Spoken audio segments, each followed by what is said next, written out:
Swastiastu.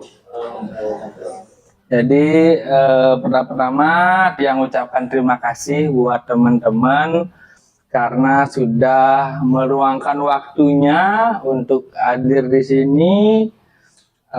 Karena saya hari ini ingin melakukan diseminasi budaya positif yang beberapa waktu lalu saya dapatkan dari program guru penggerak yang ingin saya sharing di sekolah, ya.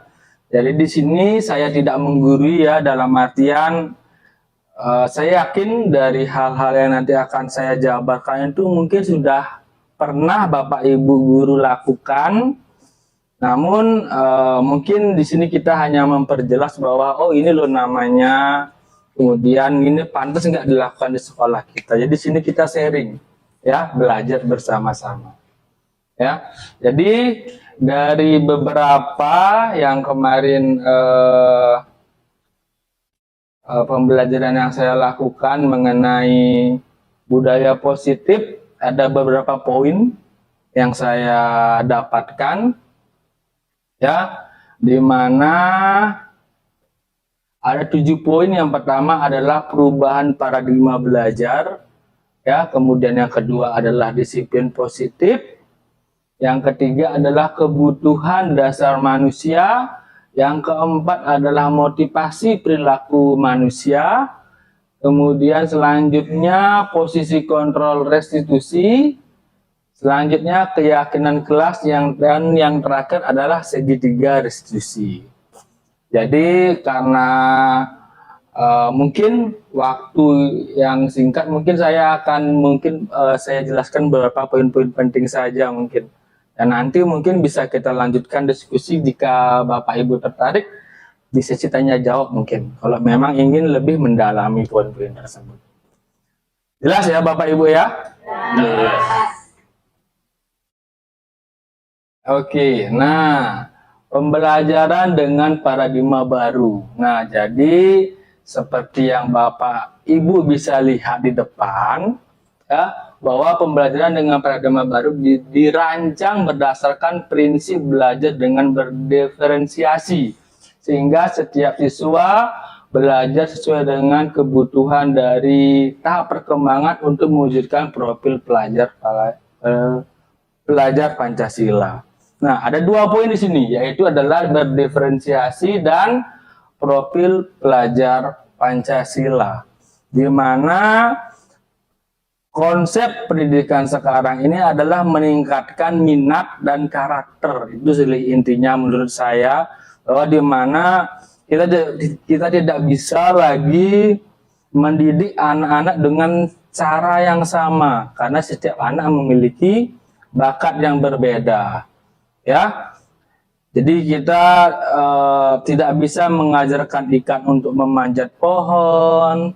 Kita tidak bisa mengajarkan monyet untuk menggali tanah dan lain sebagainya. Jadi kita harus pahami dulu, ya.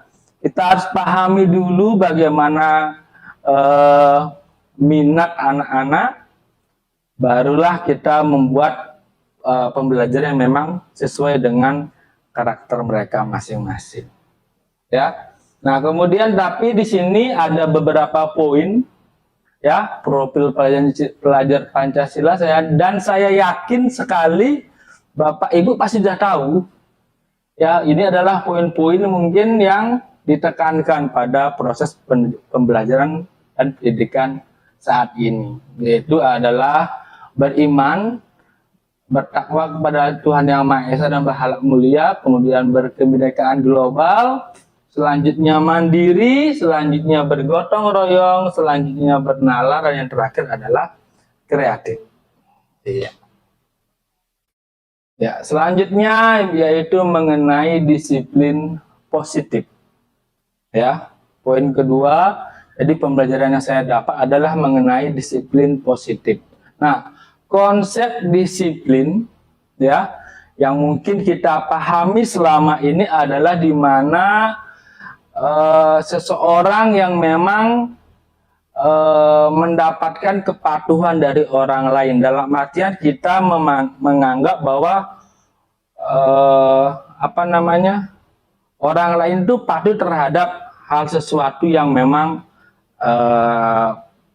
kita jabarkan ataupun lain sebagainya.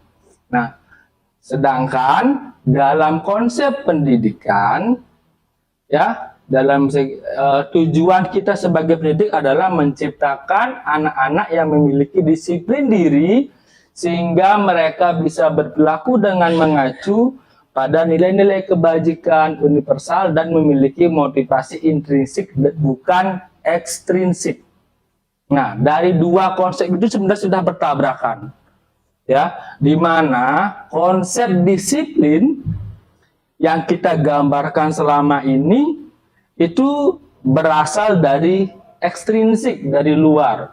Sedangkan dalam dunia pendidikan tujuan kita itu adalah disiplin itu harus muncul dari dalam diri siswa tersebut. Nah, itu mungkin konsepnya yang berbeda, sehingga untuk menjalankan tujuan kita, makalah digunakanlah adalah disiplin positif, di mana bukan berasalkan dari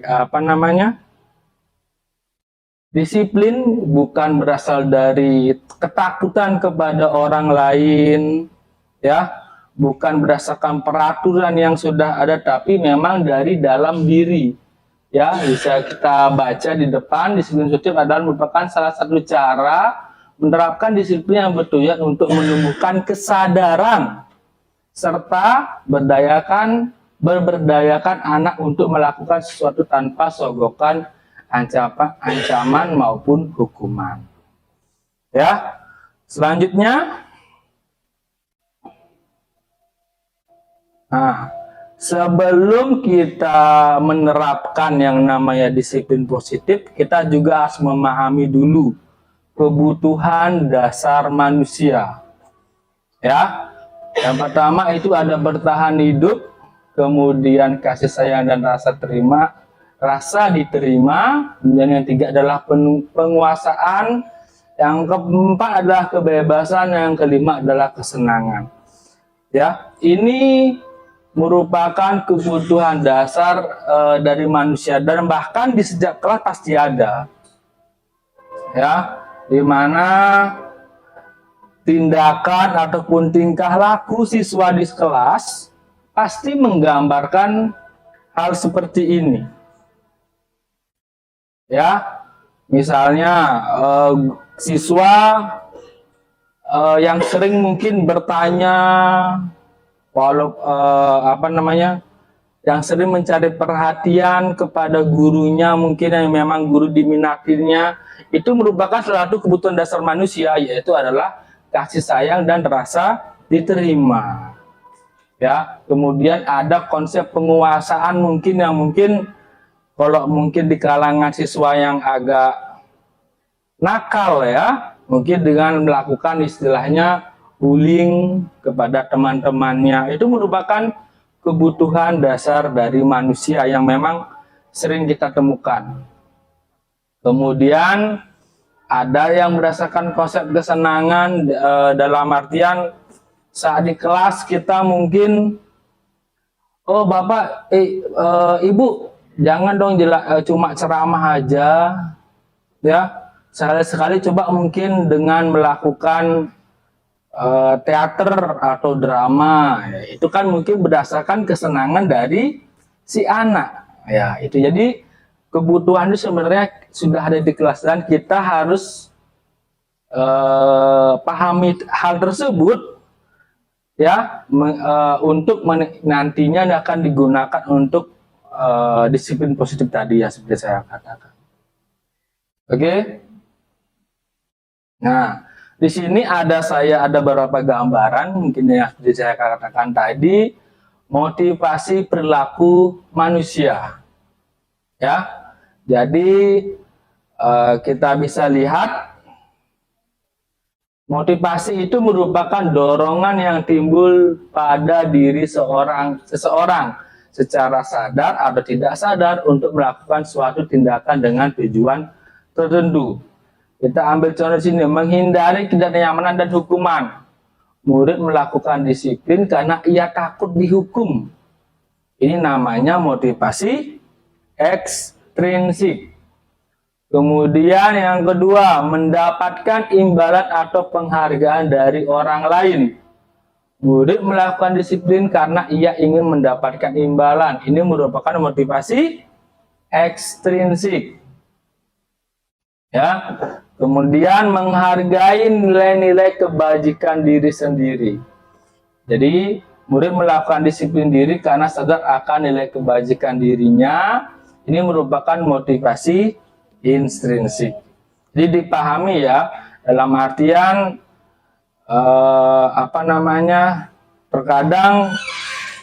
terkadang kita merasa ingin memacu anak supaya lebih aktif di kelas, tapi dengan memberikan reward berupa uang ataupun coklat dan lain sebagainya, ya itu bukan jelek, tapi tidak baik bagi anak-anak, karena ada faktor dari luar yang memaksa mereka melakukan hal tersebut. Ya, jadi kedepannya kalau tidak ada hal dari luar, mungkin dia tidak mau aktif lagi. Itu mungkin yang harus dikurangi seperti itu. Ya. Kemudian dengan selanjutnya mengenai disiplin tersebut, jadi ada beberapa hal mungkin dampak jika Anda melakukan konsep disiplin dengan beberapa tindakan. Misalnya dengan melakukan konsep disiplin ya, dengan memberikan hukuman. Ada hal-hal negatif, mungkin hal-hal yang ditonjolkan dari hukuman tersebut biasanya adalah sifatnya menyakitkan.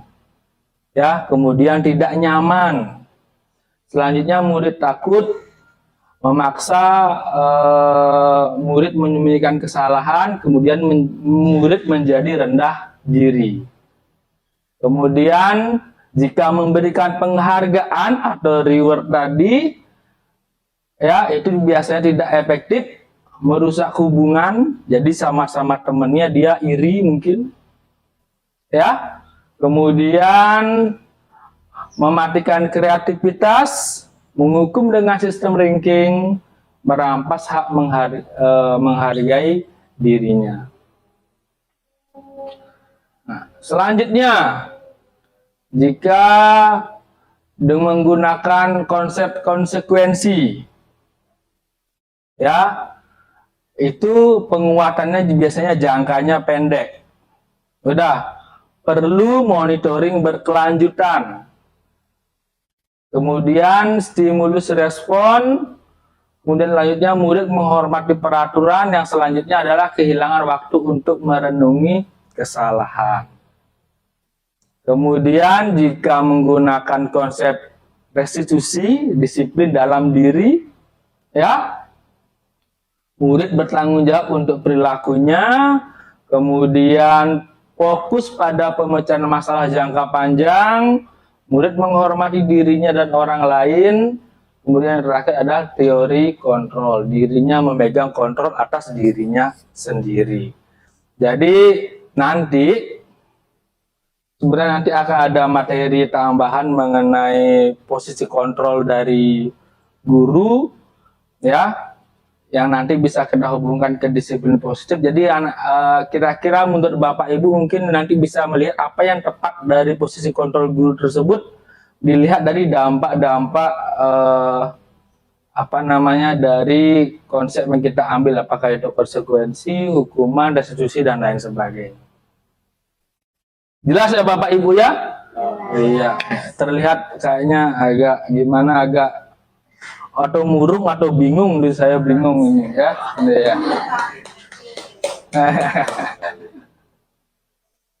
Iya, jadi tadi ada bahasa restitusi. Jadi sebenarnya restitusi itu apa sih? Restitusi adalah proses menciptakan kondisi bagi murid untuk memperbaiki kesalahan mereka, sehingga mereka bisa kembali pada kelompok mereka dengan karakter yang lebih kuat. Ya. Ciri-ciri restitusi adalah bukan menebus kesalahan, namun belajar dari kesalahan. Ya, perlu ditekankan. Dan yang kedua adalah memperbaiki hubungan.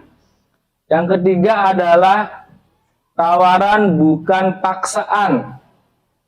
Ya, jadi dia bisa memilih. Ya. Kemudian menuntun untuk melihat ke dalam diri. Selanjutnya mencari kebutuhan dasar yang mendasari tindakan. Selanjutnya adalah fokus pada karakter bukan tindakan. Oke. Yang terakhir menguatkan dan fokus pada solusi. Jadi itu ciri-ciri dari restitusi. Ya. Nah, selanjutnya ya, posisi kontrol. Jadi sebenarnya kita sebagai guru dalam dalam membimbing ataupun mendidik siswa tersebut ada posisi kontrol yang bisa kita lakukan. Ya, yang pertama adalah penghukum. Jadi kondisi ini seorang penghukum bisa menggunakan hukuman fisik maupun verbal. Jadi dalam menangani masalah ya selalu dikaitkan dengan hukuman agar anak-anak istilahnya takut ataupun lain sebagainya dan tidak mengulang hal tersebut. Ya, kemudian pembuat orang merasa bersalah. Jadi dari kata-katanya, dari pembicaraan gurunya kadang-kadang terlalu memojokkan guru. Namun dengan tingkat nada mungkin yang lebih rendah. Kalau penghukum biasanya dia lebih marah seperti itu. Ya, kemudian dengan yang ketiga adalah teman. Guru pada posisi ini tidak akan menyakiti murid, namun akan tetap berupaya mengontrol murid melalui persuasi. Ya, jadi terkadang di dalam posisi ini kita berusaha untuk membuat posisi kita sederajat agar biasanya posisi ini digunakan biasanya untuk anak-anak agar bisa lebih nyaman dengan kita. Artinya dia bisa curhat apa sih sebenarnya yang terjadi, apa masalahnya, mungkin bisa lebih terbuka seperti itu. Ya. Kemudian yang keempat adalah monitor atau pemantau.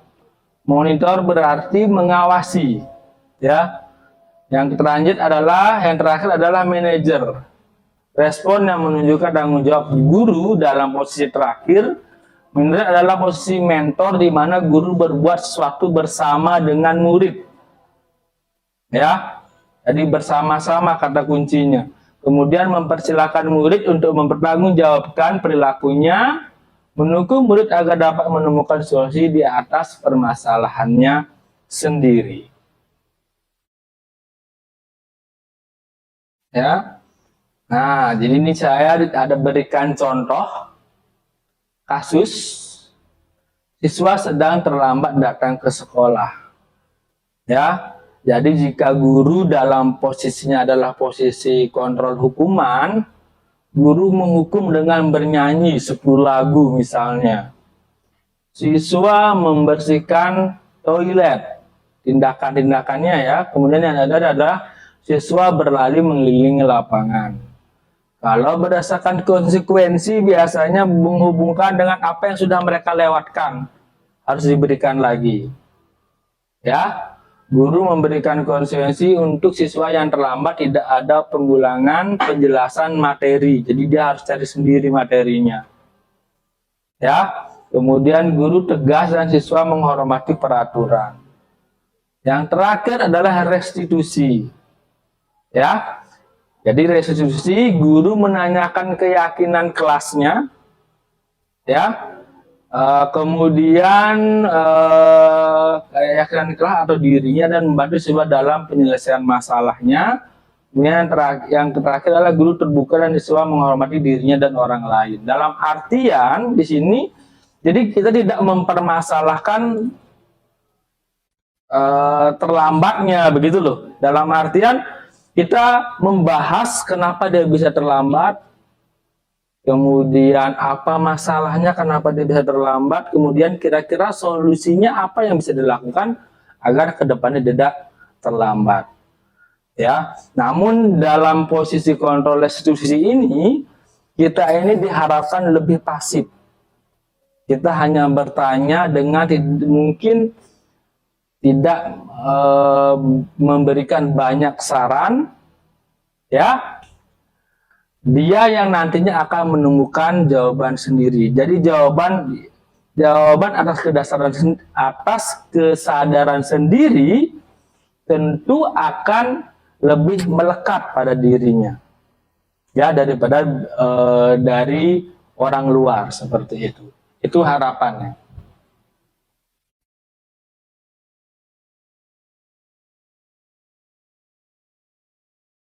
Ya, jadi ini contoh dari 5 posisi kontrol, ya. Kasusnya adalah siswa bolos dari jam pelajaran. Ya, kalau dari penghukum, patuhi aturan sekolah, lalu berlari keliling lapangan, mungkin seperti yang disebutkan pada slide sebelumnya. Dan ini adalah pembuat rasa bersalah. Ya, biasanya kata-kata yang sering disebutkan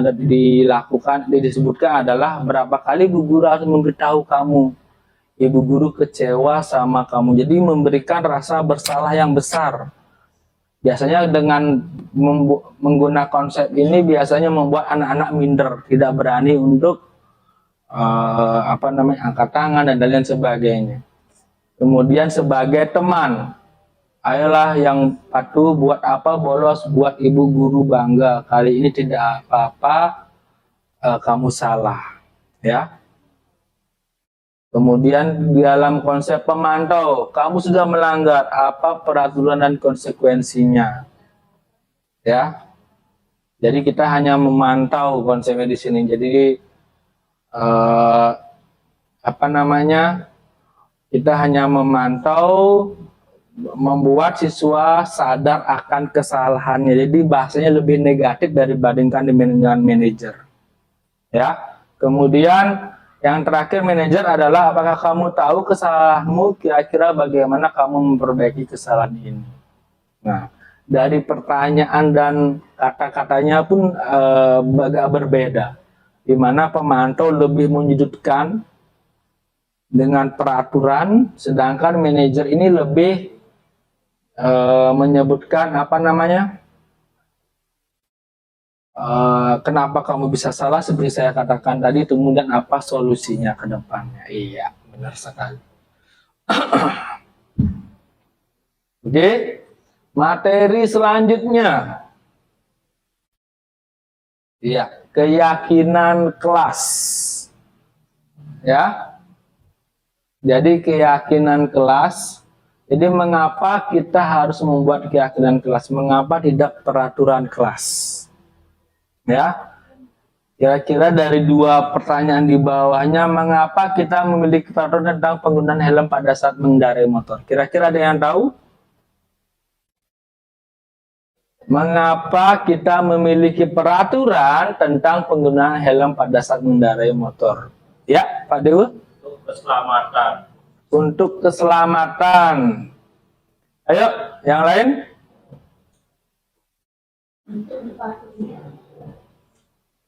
Oke, untuk dipatuhi, ya.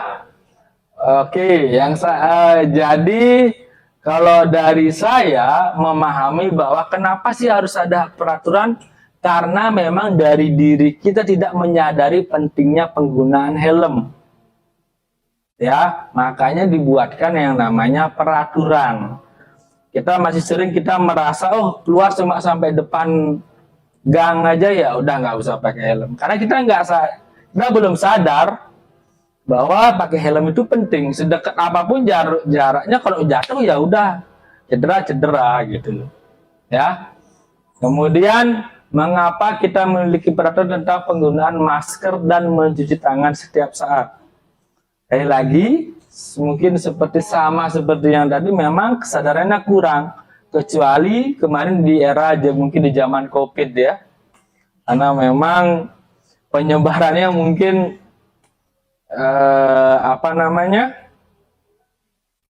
gampang atau mudah, sehingga kita yakin itu merupakan suatu hal yang berbahaya, baru kita sadar menggunakan masker dan rajin mencuci tangan seperti itu. Nah, hal tersebut jadi merubah ya.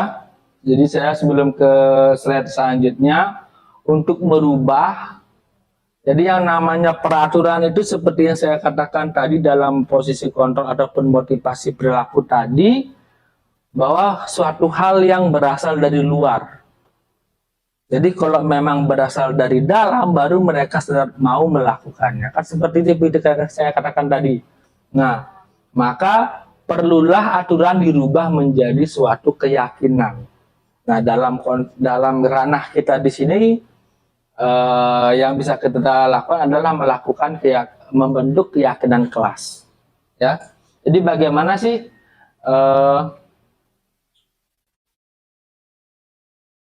cara membuat keyakinan kelas? Jadi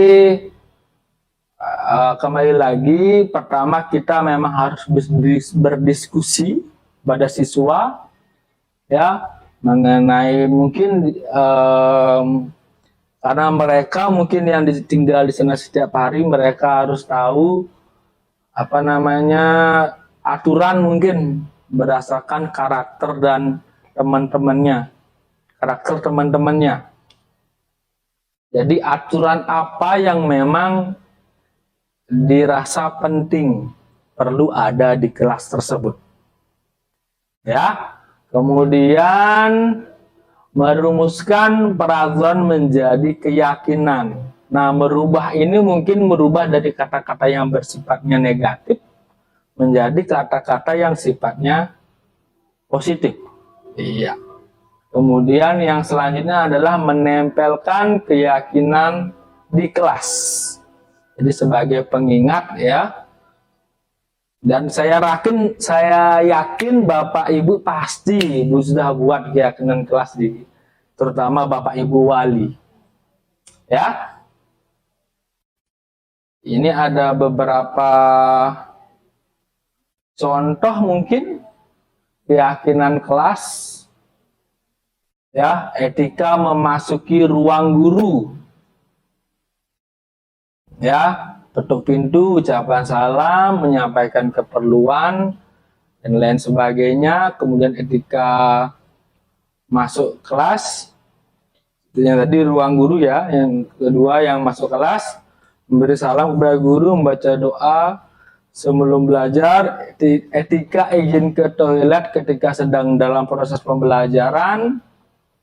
Saya rasa ini sudah Bapak Ibu sudah paham semua, jadi mungkin perlu diingat kembali, perlu ditekankan lagi kepada anak-anak, karena mengingat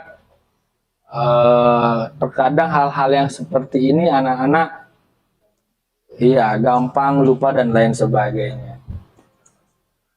Oke, ini sama ya, masih lanjutannya.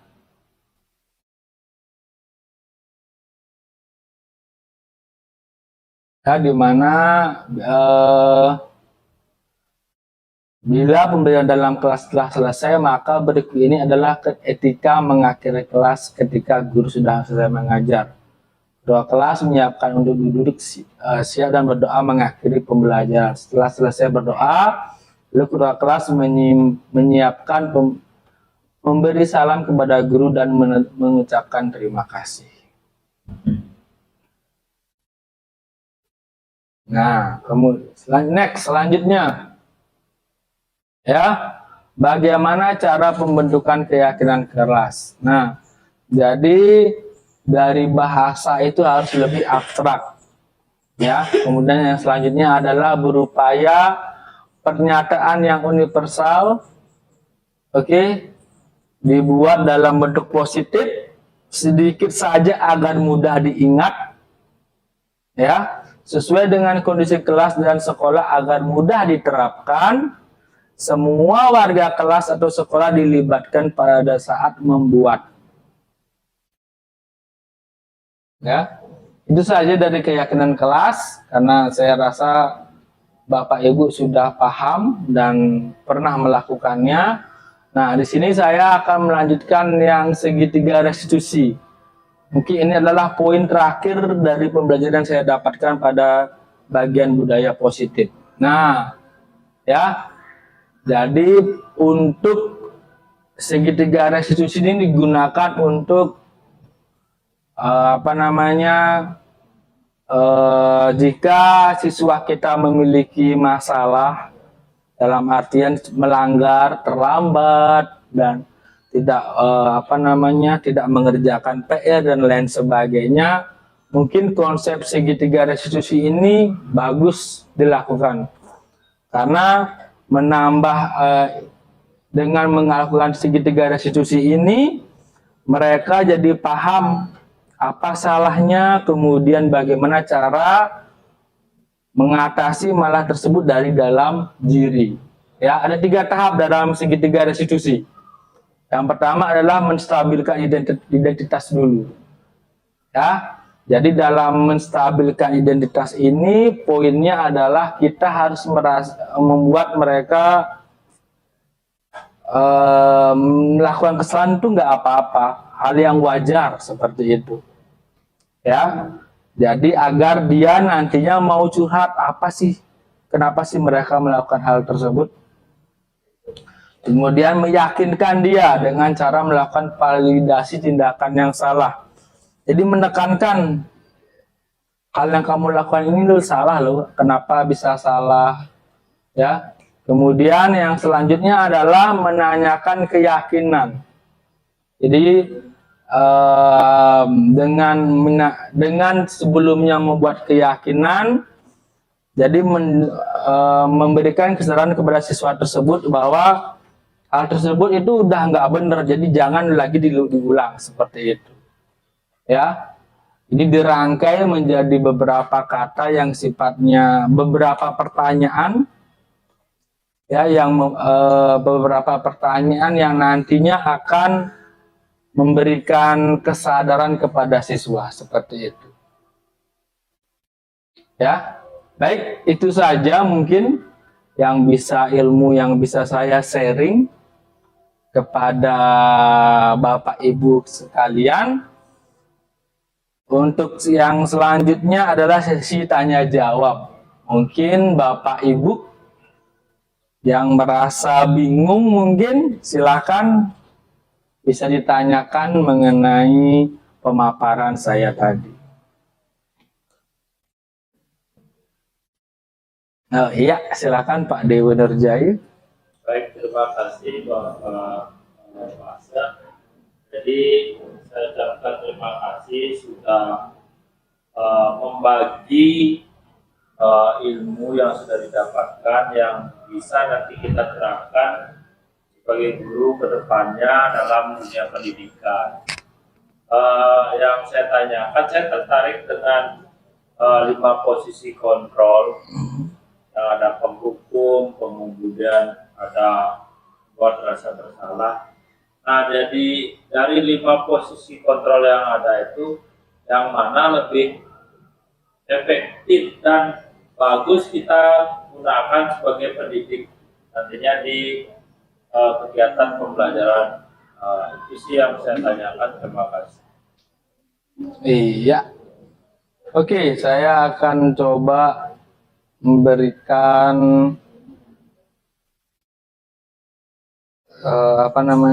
slide-nya ya, saya biar lebih jelas.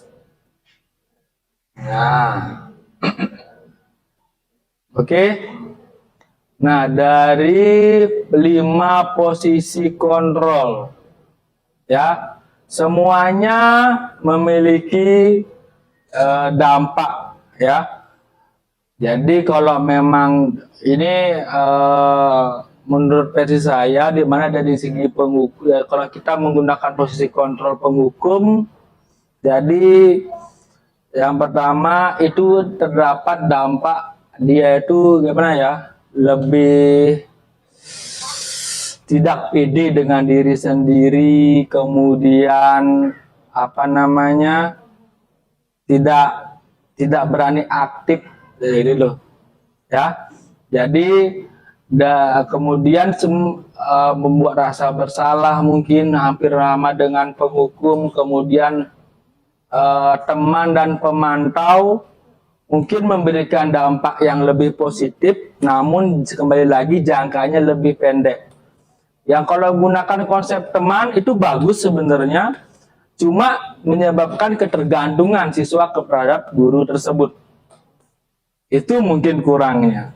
Kemudian dari segi pemantau, seperti saya katakan tadi, dari segi pemantau dan manajer itu mungkin hampir sama, cuma mungkin dari pemantau ini lebih mengarahkan ke tindakan-tindakan negatif karena dia berfokus pada peraturan aja. Kalau udah kamu salah ya salah, tidak memberikan pertanyaan yang sifatnya membangun. Mungkin itu kurangnya. Dari segi saya, dari diri saya yang paling bagus adalah dari manajer. Ya, manajer merupakan posisi kontrol yang menurut saya yang terbaik. Ya, di mana dalam manajer ini kita tidak memberikan, kembali lagi kita tidak aktif. Kita memberikan pertanyaan pasif yang sifatnya memang membangun. Ya, sehingga anak-anak sadar akan kesalahannya, tahu caranya agar tidak mengulangi kesalahan tersebut, ya, dan lain sebagainya. Jadi menurut saya adalah posisi kontrol manajer lah yang paling bagus. Ya, udah Pak Dewa, bisa diterima? Bisa Pak Kasar. Terima kasih. Iya, ya.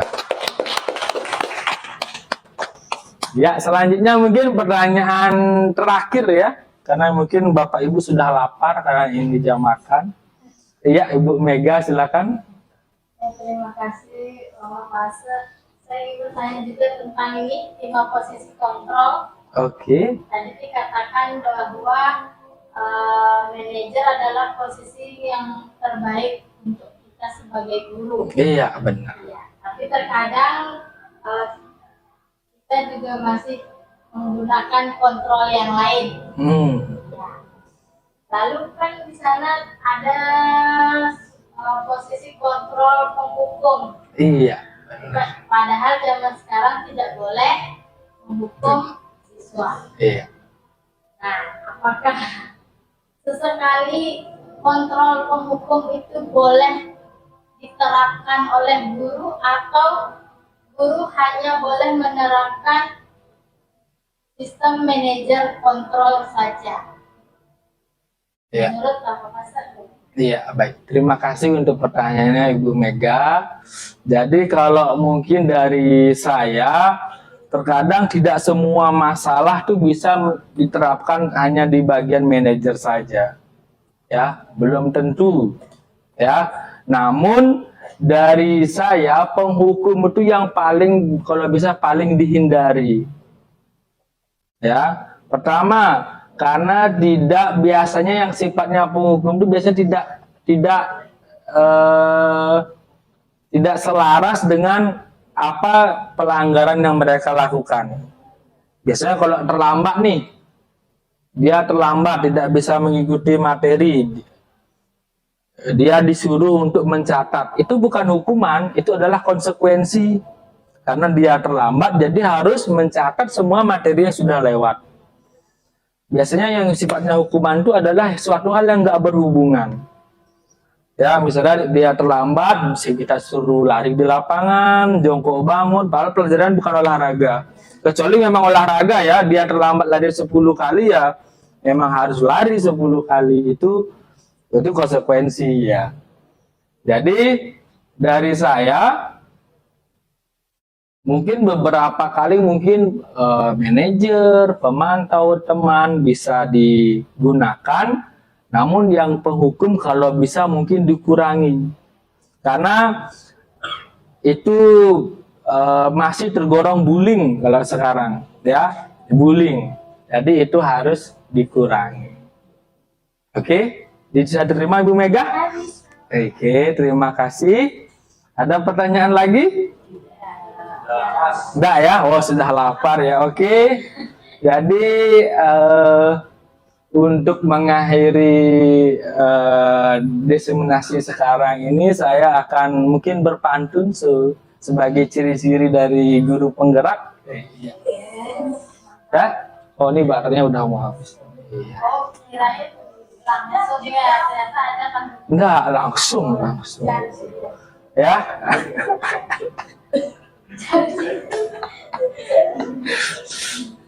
Oke. Nah, kan lupa ya dia saya apa. Oke. Iya. Ke Jakarta beli lukisan. Cakep. Ya. Ulang. Ke Jakarta beli lukisan. Pulangnya lewat Madura. Terima kasih sudah menyaksikan. Salam dan bahagia untuk kita semua.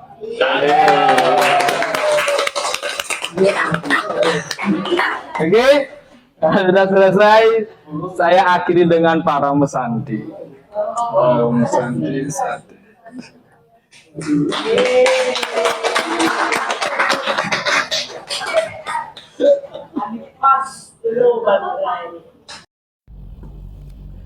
Jadi kan tujuan Bapak memanggil kamu ke sini adalah karena ada laporan dari teman dan guru yang mengajar di kelasmu bahwa ada hal yang kamu lakukan yang kurang baik di kelas.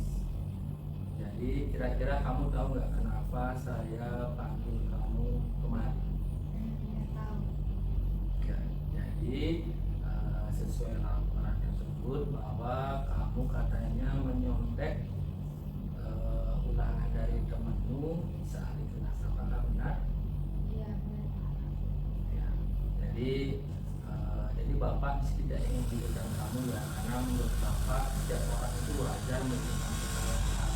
Tidak ada mungkin mungkin untuk kedepannya harus mungkin sering belajar, lebih belajar agar tidak mengulangi kesalahan yang sama, ya. Nah, jadi mungkin Bapak ingin tanya dulu nih, Ya. kenapa kok kamu bisa menyontek saat ulangan tadi? Kemarin malam saya kasih temen main HP, saya lupa kalau misalnya besok ada ulangan. Jadi karena nggak ada waktu untuk belajar ya saya mau nggak mau pas ulangan jadi Jadi Bapak bisa jadi karena mungkin karena kurangnya persiapan kamu melakukan hal tersebut, ya. Jadi sehingga kamu tadi agak takut di kelas, berharap dapat nilai yang bagus, jadi kamu menyontek, ya. Nah, jadi dari masalah yang terjadi itu jadi kamu tahu kan penyebabnya adalah kurangnya persiapan. Nah, kira-kira ke depannya persiapan apa yang kamu lakukan agar tidak terjadi hal seperti itu?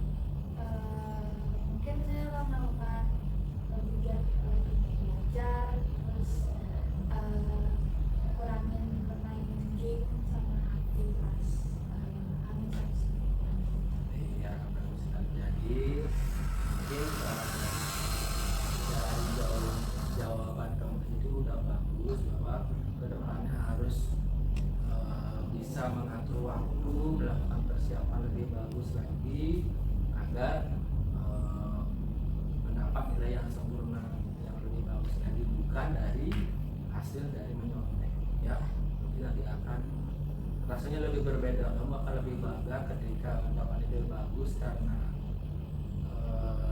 persiapan belajar yang matang daripada ya. Nah, dari hal yang kamu lakukan tadi, ya, menurut Bapak itu sudah melanggar dari keyakinan kelas yang kita sepakati. Kira-kira menurutmu keyakinan kelas mana yang dilanggar oleh kegiatan kamu tadi? Kejujuran. Oke, nah dari tadi itu, jadi sebelumnya kita sudah sepakat di kelas kan bahwa salah satu kegiatan kelas kita itu adalah kejujuran dan kerja keras. Nah, maknanya dari itu adalah jadi kamu itu harus mendapatkan hasil itu dari kejujuran, bukan dari hal yang curang. Itu kesepakatan kita, ya. Kemudian juga tadi adalah kerja keras. Kerja keras itu bukan hanya suatu hal yang bisa kita dapat dengan instan. Namanya udah kerja keras, kita perlu progres, perlu proses yang panjang untuk memenuhi hal tersebut, ya. Jadi kedepannya agar tidak mengulangi hal tersebut, jadi ada beberapa poin yang Bapak ingat. Yang pertama adalah harus melakukan persiapan untuk belajar, ya. Jadi Bapak sarankan di rumah untuk mungkin bisa setel alarm nih, kapan waktu belajar, kapan waktu untuk bermain dan lain sebagainya. Karena masalahmu adalah di manajemen waktu. Jelas Intan ya? Mohon untuk dikumpulkan. Silakan bisa kembali.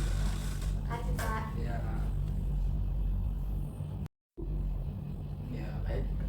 Terima kasih Lesi sudah memenuhi panggilan saya ke ruang guru.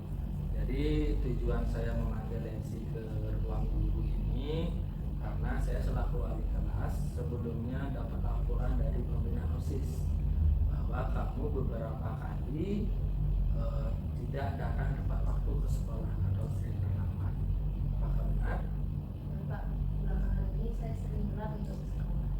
Oke, jadi yang pertama ingin saya tekankan bahwa hal tersebut memang salah, ya.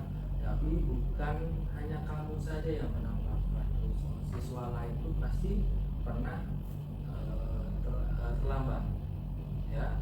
Jadi tidak, sekali lagi tidak ada manusia yang mungkin siswa yang tidak pernah melakukan kesalahan. Pasti setiap orang itu pernah melakukan yang namanya kesalahan, ya. Cuma kedepannya mungkin bisa dikurangi hal tersebut, ya. Nah, jadi dari kesalahan yang kamu lakukan tersebut, saya ingin tahu nih, kira-kira kenapa kamu nggak bisa melakukan kesalahan tersebut? Pas malam itu saya sering bergadang Pak. Terus jadinya pas pagi susah untuk bangun. Jadi karena susah untuk bangun, jadi kamu persiapannya agak gini ya, agak cepat-cepat ya, dan bisa apa namanya? Jadi menurut Bapak mungkin ada hal yang lebih buruk lagi, dalam artian kamu syukur sudah bisa datang walaupun terlambat. Mungkin siswa lain mungkin yang begadang besoknya bisa nggak sekolah, ya. Jadi saya sudah apresiasi walaupun kamu terlambat, kamu sudah berusaha cepat-cepat datang ke sekolah. Itu sudah menjadi hal yang baik menurut saya. Namun mungkin kedepannya diakali ataupun dipersiapkan mungkin agar kamu tidak terlambat lagi. Kira-kira apa hal yang bisa kamu lakukan agar kamu tidak terlambat lagi? Saya akan membuat jadwal yang lebih baik agar saya punya waktu untuk bersiap-siap pas pagi. Oke, jadi kamu membuat jadwal nih. Jadi jam segini udah tidur, itu bagus ya. Jam segini sudah mandi, jam segini sudah belajar dan lain sebagainya. Jadi saran dari saya mungkin bisa ditambahkan, kamu harus bisa minta alarm. Jadi sudah disetel alarmnya jam segini waktu mandi, jam segini waktu belajar, jam segini waktu tidur malam, jam segini waktu bangun. Ya, mungkin itu tambahan dari saya. Dan juga untuk mengantisipasi kamu kelelor, lupa alarm dan lain-lain, mungkin bisa disiapkan kakak mungkin kalau punya ataupun orang tua dibantu juga untuk setelah ya, untuk mengantisipasi kamu biar tidak terlambat lagi. Bisa? Oke. Nah, jadi dari kesalahan tersebut, ya, menurut kamu melanggar nggak dari keyakinan kelas yang ada selama ini? Ya sama Ya, keyakinan kelas mana yang dilanggar? kedisiplinan sama tanggung jawab. Kedisiplinan dan tanggung jawab, benar sekali. Jadi sesuai kesepakatan kita di kelas, kita menjadi siswa di kelas Bapak itu harus jadi siswa yang disiplin, ya, datang tepat waktu, melakukan persiapan yang matang, dan juga keyakinan kelas yang kedua adalah tanggung jawab. Jadi apapun yang kita lakukan kita harus berani bertanggung jawab, ya. Jadi tadi kamu sudah paham bahwa kamu itu melanggar 2 keyakinan, disiplin dan tanggung jawab. Jadi kedepannya tidak boleh diulang lagi ya, agar tidak dicontoh lagi oleh teman-teman yang lain. Paham? Jadi kamu udah paham kan apa yang harus kamu lakukan sekarang? Oke, terima kasih. Mohon jangan diulang lagi, silakan bisa kembali ke kelas. Terima kasih Pak. Ya. Baik, terima kasih. Saya Dewa Made Arif Jaya, salah satu guru di SMP 1 Singaraja. Saya juga sebagai peserta diseminasi dari Bapak Agung Wikan yang merupakan CGP Angkatan 10 Kabupaten Buleleng. Di kesempatan diseminasi tersebut, saya mendapat ilmu baru tentang bagaimana budaya positif yang bisa diterapkan di sekolah, yang nantinya bisa menjadi cara kita untuk memperlancar kegiatan kita dalam proses belajar mengajar. Salah satunya ada kegiatan membuat keyakinan kelas, kemudian ada segitiga restitusi, kemudian ada nilai-nilai kebajikan. Jadi itu sangat bermanfaat sekali bagi saya untuk nantinya saya terapkan di sekolah untuk memperlancar kegiatan belajar dan mengajar. Kedepannya mungkin saya akan terapkan kepada diri saya sendiri di kelas dan proses pembelajaran saya untuk menunjang kelancaran belajar mengajar. Terima kasih Bapak Kasar. Swastiastu, perkenalkan saya Komang Mahardika, salah satu peserta diseminasi dari CGP Bapak Pase Ageng Wikan. Sebelumnya terima kasih saya sudah diikutsertakan dalam diseminasi ini, yang mana Bapak Pase sudah menyajikan informasi terkait budaya positif di sekolah. Banyak sekali informasi tambahan yang saya terima untuk memperbaiki atau menyempurnakan saya ketika di sekolah, baik itu di dalam kelas ataupun di lingkungan kelas, yang mana budaya positif yang disajikan atau disampaikan dari Bapak Pase sangat membantu. Misalnya dalam mengambil tindakan, kita sebagai guru harus bisa memanajerial atau bukan sebagai penghukum, tapi bisa memanage dari di siswa, di kelas, di sekolah. Itu sangat membantu. Terus dalam mengambil tindakan juga kita harus memperhatikan kita sebagai guru, seperti yang disampaikan tadi, kita tidak boleh menghukum. Kita harus bisa membuat salah satunya kesepakatan kelas, yang salah satu contohnya seperti itu yang disampaikan oleh Bapak Agung Wikan. Itu sangat membantu ke depannya. Di samping itu juga dari informasi yang diberikan dari Pak Agung, kita bisa